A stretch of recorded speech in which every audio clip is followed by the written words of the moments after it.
supportive. He went on at great length to tell me how much he appreciates the work that I do.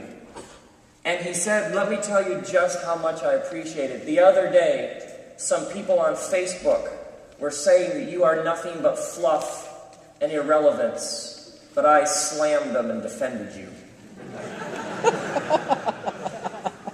Got your back, dude. First off, I don't know how you slam someone on Facebook. Maybe I virtually slammed them. Now, I put the letter down, and my most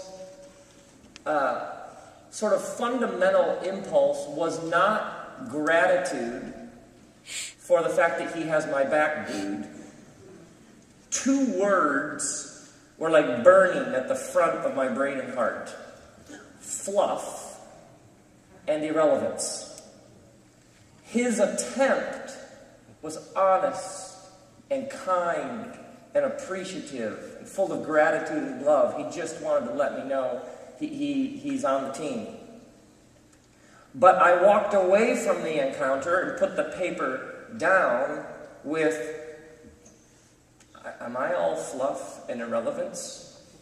This letter is what I call a chocolate-covered turd.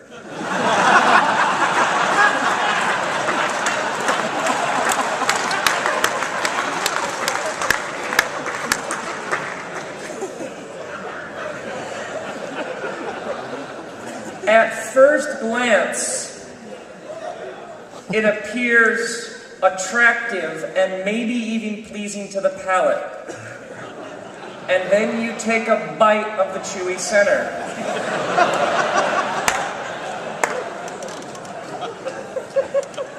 The intent of the encounter was support, appreciation, and love.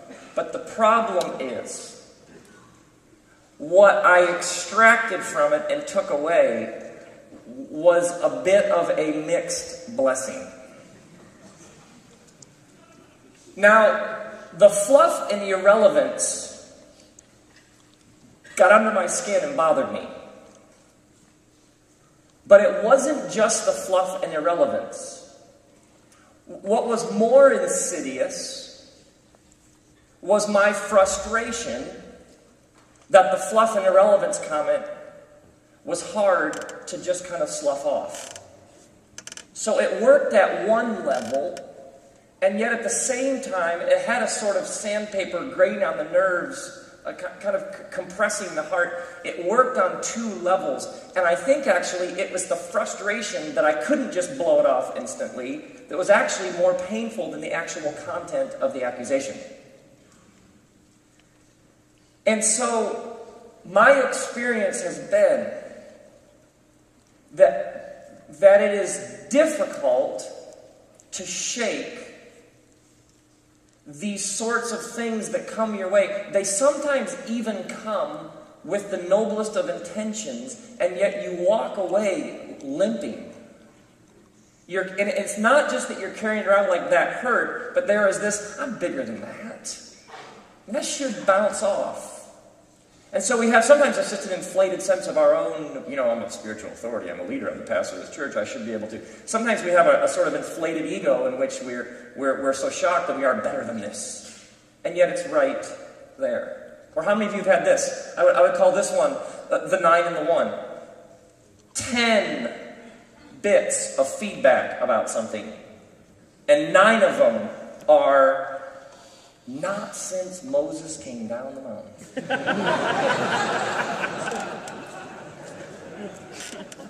It's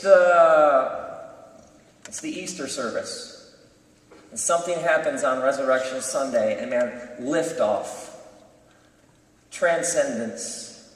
Oh, man, blew the roof off the joint. And one person, I brought my aunt, she's allergic to the flowers. She stormed out and spent the rest of it. And so you got the 9 and the 1, and yet you walk away, and what's the one you remember? It's the ratio killer. It's the, wow. There's 99 great things happen today.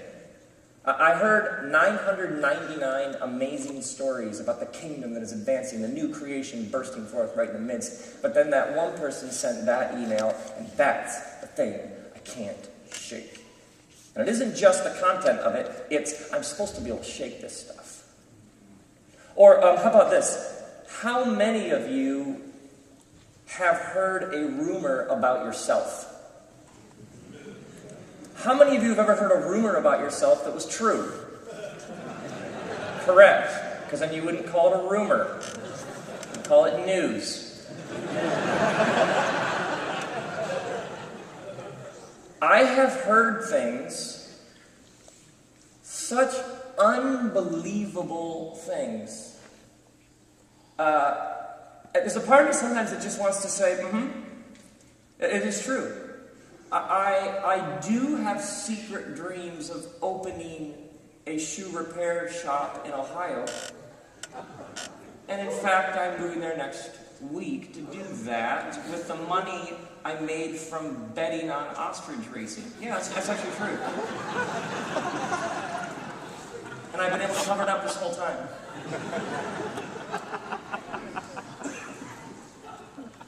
There is this strangely comforting moment for me when one of the, I believe it's a Roman city official, says to Paul in Acts, it says to Paul, aren't you the Egyptian who started a revolt and led 4,000 terrorists out into the wilderness some time ago?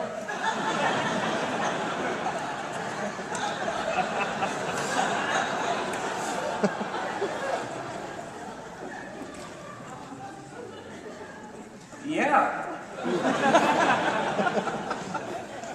Yeah, because 4,000 revolting Egyptians, that can't be wrong.